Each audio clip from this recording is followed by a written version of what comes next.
Hi, my name is Sabrina Melendez, and I'm going to be reading a slam poem I wrote called Atlas. The first set of vertebrae on your back are called the atlas.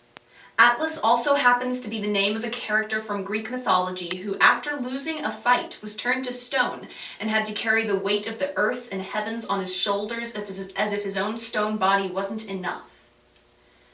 And maybe my back is carrying a stone body.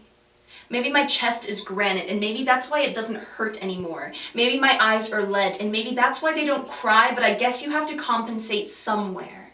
And maybe that's why my back is hurting.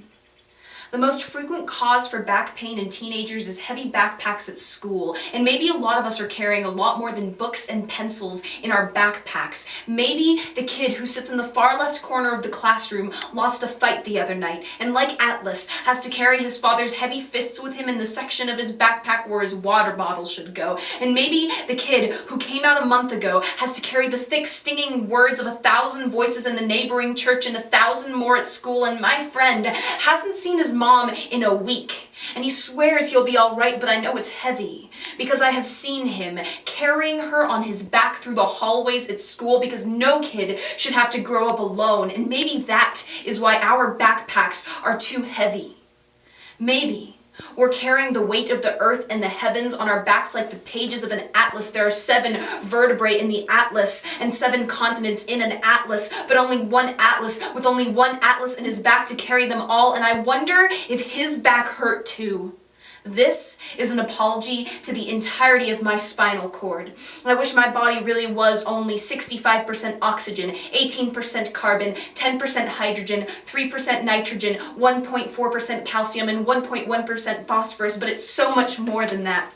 I wish my hands weren't reddening, stinging, trying to hold on to 2 lead weights that will fall on my toes if I don't hold them up with whatever exists of muscles I never had. I wish my heart wasn't so heavy that I have to slouch all the time. I wish I was confident enough to stand up straight, because if I did, my dear spinal cord, you could be displayed properly with all of your beautiful curves like the side of my acoustic guitar or the curves in a wispy cirrus cloud, but even clouds can't hold water forever.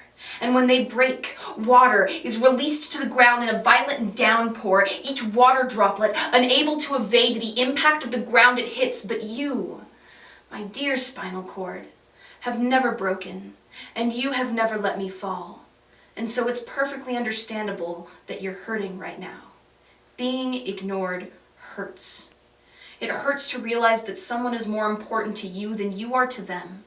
And when Magnolia hurt me, I swore I would never do the same to another human being, but with such ignorance, with such a potent misunderstanding of the cycle of trust, I have done the same to you, spinal cord, you who have dared to call yourself my best friend, and I who failed to realize that the relationship so much as existed. Yes, I woke up every morning complaining that my back hurt with no consideration to the fact that it was I who was hurting you, but I hope you'll forgive me for holding back the tears that gathered up in liters and weighed me down. See, I keep my tears together so that they can form into a pond, and in the reflection of that pond I look and see the things that I try so desperately to hold on to but can never really grasp without them slipping through my fingers all the time. But there comes a time when tears just won't flow anymore, and so I kept it inside and grew as heavy as the Atlantic Ocean, and my poor back, drowning in the salty throes of a liquid so thick with anger and sadness that it could not stand upright against the thrashing waves. And maybe depression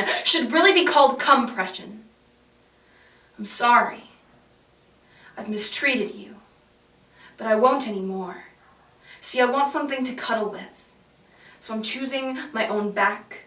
I want something to take care of, so I'm taking care of myself. I want to need something.